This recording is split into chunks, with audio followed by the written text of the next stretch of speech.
Education Inequity for Australian Children with Disabilities. In 1992 the Disability Discrimination Act, or DDA, was introduced in Australia. The DDA outlined areas of discrimination experienced by people with disabilities, and made it unlawful for this discrimination to continue.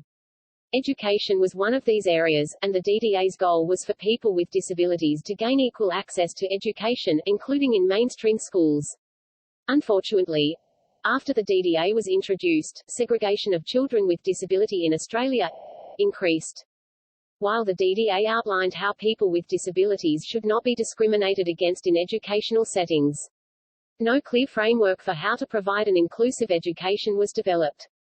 This left it up to individual states and territories, even individual schools, to interpret and implement the guidelines. Gatekeeping practices, where children and their parents are discouraged from enrolling, or even refused enrollment in some cases, into schools of their choice.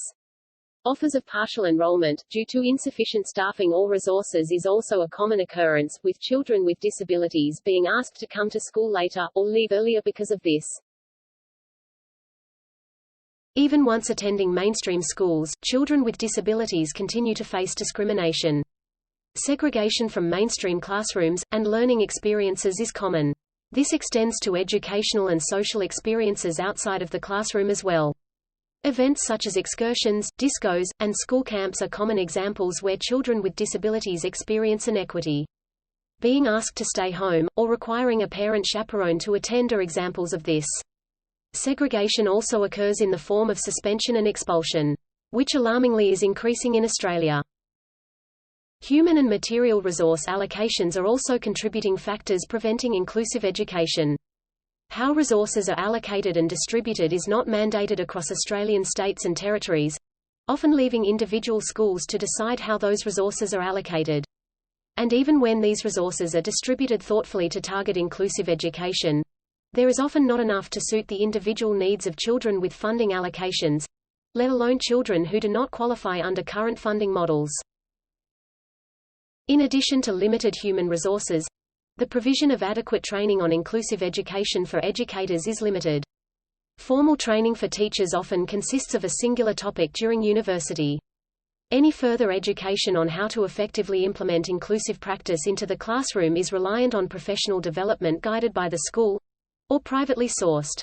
Learning material is often primarily presented by education assistants, who are not required to complete formal education or engage in ongoing professional development.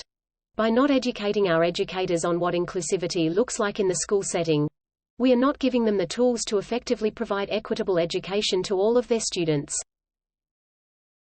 This is not good enough, Australia.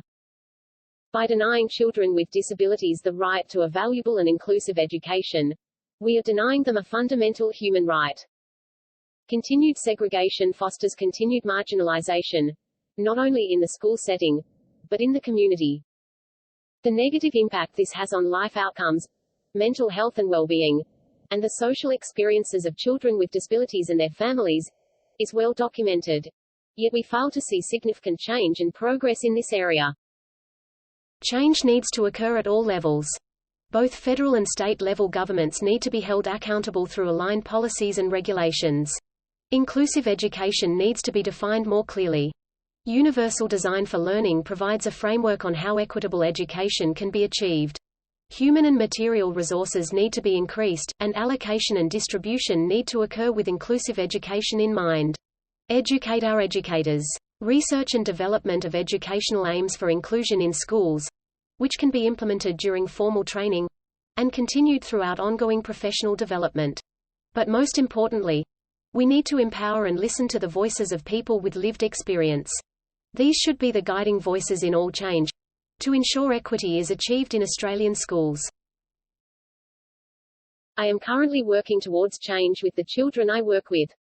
Coaching educators and parents on universal design for learning can be implemented, increasing understanding of inclusive education and supporting children I work with to develop agency. As a student, connecting with local groups with lived experience, connections with schools and community groups, and advocating with local government to bring attention to education inequity can all influence change. You can make a difference too. Connect with people with lived experience. Their perspectives are invaluable. Educate yourself. Organisations such as the Australian Coalition for Inclusive Education and All Means All have valuable resources and information. Lobby your local government to bring attention to the inequity in Australian schools. Get involved with community groups, school P&Cs and other educational settings to increase awareness and guide inclusion.